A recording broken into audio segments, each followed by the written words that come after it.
Quando nós pecamos, o nosso pecado gera duas consequências em nossa alma: a culpa e a pena. E é isso que é levado em conta no julgamento pessoal. Para que uma ação seja considerada pecado, a pessoa precisa ter conhecimento de que aquilo é errado e mesmo assim ela querer dar sua permissão e executar aquela ação. Isso é para o pecado. Agora é importante falar também que uma ação ela nunca vai deixar de ser errada só porque a pessoa não sabia. Mesmo que uma pessoa não saiba que algo é errado, aquela ação nunca vai deixar de ser errada aos olhos do Senhor. O que muda é a ignorância dela. Ou seja, ela cometeu um erro, só que ela não pecou porque ela não tinha conhecimento dele. Para que um pecado seja pecado, você precisa saber o que você está fazendo, dar o seu consentimento e seguir até o fim. Quando você segue essa linha, você está cometendo um pecado e na maioria das vezes um pecado mortal, porque ele acusa diretamente na sua consciência. Fica como se uma disputa dentro de você entre fazer ou não aquilo. É como se literalmente tivesse o seu anjo da guarda aqui do seu lado e um demônio aqui e os dois estivessem disputando quem é que vai te convencer. E quando infelizmente o anjo do mal ganha, você cai no pecado e mancha a tua alma. Por causa dessa mancha, você rompe a sua amizade com Deus e agora você não tem mais essa comunhão com Ele. A sua atitude é parecida com a de Adão e Eva e agora você não pode mais comungar. Por enquanto você está excluído do banquete do Cordeiro. E como você deu as costas para Deus, preferindo o pecado,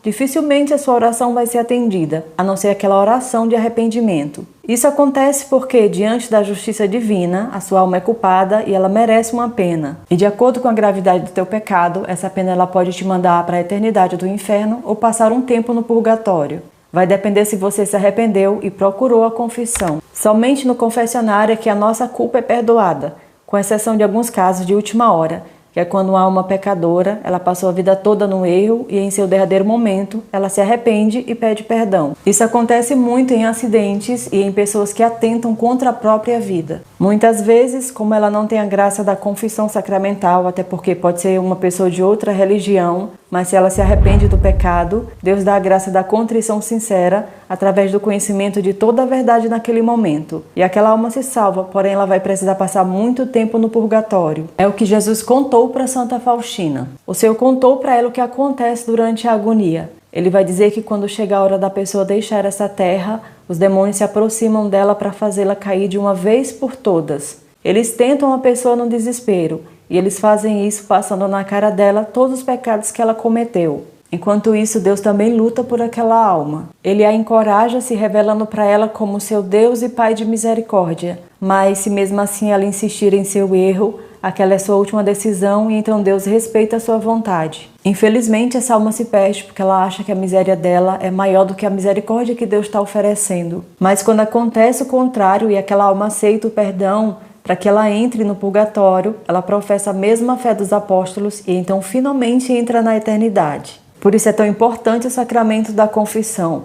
Nosso Senhor sabia o quanto a gente ia precisar dele e por isso ele deixou esse tesouro para nós. E ele fez questão de falar sobre isso pessoalmente com os apóstolos. E para Santa Faustina, ele vai chamar o confessionário de o Tribunal da Misericórdia. Um lugar onde as almas não serão condenadas, uma fonte onde elas podem lavar seus pecados, por pior que eles sejam, pois Deus sempre vai perdoar. Significa que uma alma que se confessa com piedade, essa alma nunca vai se perder. Olha então o que acontece. No confessionário, Deus perdoa a nossa culpa. A culpa é tudo que você fez porque você quis. Você assumiu aquela responsabilidade, mesmo sabendo que aquela atitude, que aquela ação era errada. O demônio não tem culpa da sua decisão. Ele apenas te fez uma proposta e você aceitou. Mas no fim foi você quem executou aquela ação. Em outras palavras, no pecado você tem culpa porque você quis assim. Ninguém te obrigou, você tinha uma escolha e o seu coração usou a liberdade para seguir aquele caminho. O problema é que a tua culpa não para só na culpa, ela gera uma reação e essa reação gera uma dívida.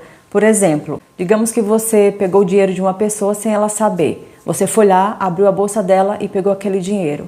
Você sabia que estava fazendo coisa errada, você sabia que estava cometendo um pecado, mas naquele momento você não se importou. A sua atitude de pegar esse dinheiro trouxe uma consequência para a pessoa que era a dona dele. Pensa assim, esse dinheiro era tudo que ela tinha para comprar comida e agora ela vai passar fome por sua culpa. Sabe o que vai acontecer? O sofrimento dela vai chegar até Deus e a justiça divina vai exigir uma reparação.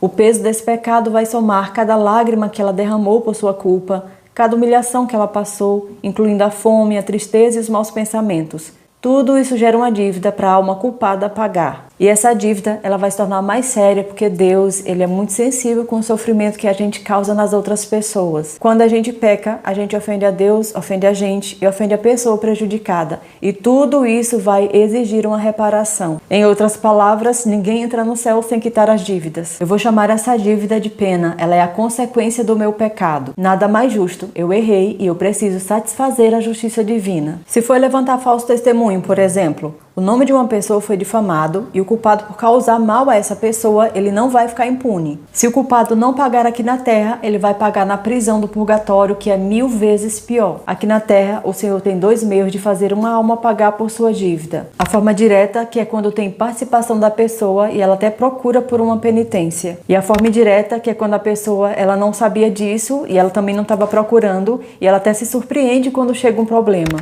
Na forma direta, o sacerdote passa uma penitência depois da confissão. Essa penitência ajuda a pagar a nossa pena. Por isso é importante que a pessoa pague essa penitência no mesmo dia. É importante que você não adie a penitência, até porque você não tem nenhuma garantia de que você vai acordar amanhã. E se acontecer de você partir de repente sem ter quitado aquela dívida, a sua culpa foi perdoada porque você se confessou, mas você ainda vai para o purgatório porque ficou a pena. Todo pecado precisa de reparação e a penitência da confissão ela faz parte desse processo. Outra forma de reparar o nosso pecado é a gente escolher uma penitência e oferecer a Deus. Você pode escolher coisas simples, coisas pequenas ou coisas mais complexas. Pode rezar mais durante o dia, assistir missa diária, parar de fazer uma coisa que você gosta muito por algum tempo, executar seu trabalho com mais amor, oferecer um problema de saúde, ou então aceitar tudo que Deus te enviar sem reclamar e oferecendo sempre tudo para Ele. Inclusive, na sua oração matinal, você pode pegar o costume de oferecer a Deus já ali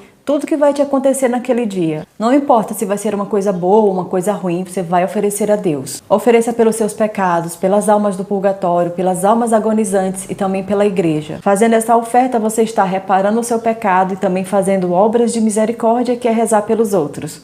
O meu conselho é que você não perca nenhuma oportunidade de evitar o purgatório. Agora preste atenção no que Deus Pai falou para Santa Catarina de Sena. Deus Pai vai dizer para ela que a gente não deve ficar se comparando com as outras pessoas, que a gente não caia no pecado da inveja, julgando que alguém tem dinheiro, uma vida quase sem problemas e tudo que ela faz dá certo. Deus pede para não olhar demais para a vida de pessoas assim, porque muitas vezes, quando Ele retira a cruz da vida de alguém, significa que esse alguém não vai para o céu. E como alguma vez, em algum momento da vida, essa pessoa fez o bem, a sua justiça exige que lhe dê a retribuição, que pode ser uma vida longa, bens materiais, fama e até poder, mas jamais a sua companhia na eternidade. O sinal de um cristão é a cruz, e quanto mais uma pessoa ama Nosso Senhor, tanto mais Ele vai desejar que ela se purifique, porque o sonho dele é que ela seja santa como Ele é santo. Então Deus perdoa a culpa dela no confessionário, e para que aquela pena que resta não jogue ela no purgatório, Ele aproveita cada graça. É por isso que é importante você pegar tudo o que acontece no seu dia e oferecer a Deus.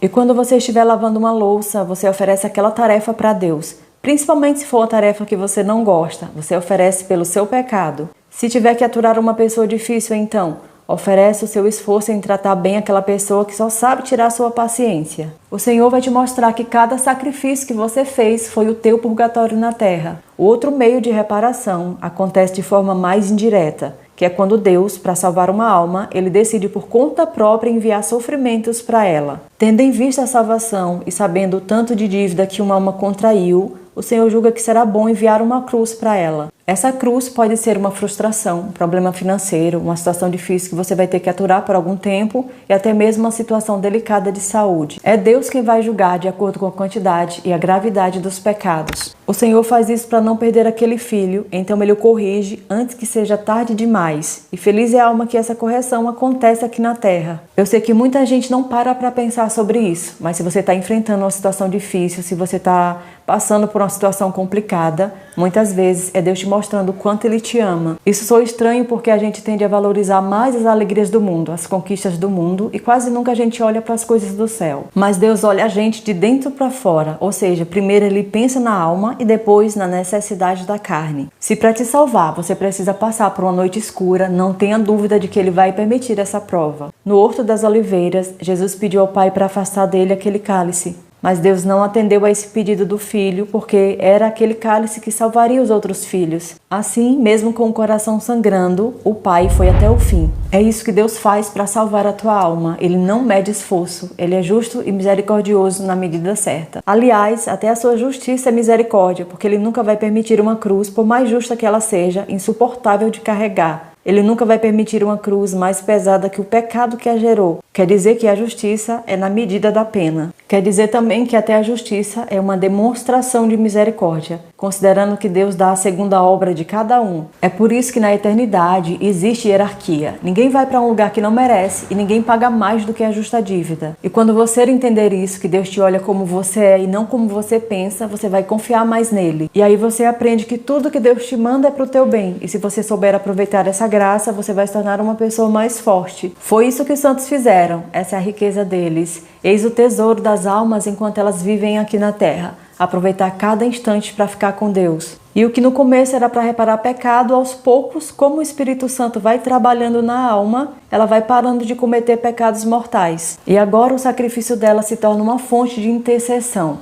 Ou seja, Deus vai tirar proveito para as outras almas. E eu espero que esse vídeo te ajude a amar mais a Deus e não ter medo da sua justiça. Muito pelo contrário. Fique feliz quando o Senhor te fizer pagar pelos teus pecados aqui na terra. É sinal de que Ele te quer mais rápido no céu. E não se preocupa se Deus vai ou não aceitar o teu pequeno sacrifício. O Senhor nunca rejeita uma oferta de um coração sincero. Afinal de contas, para Deus o que importa é o esforço da alma e não o tamanho de sua obra.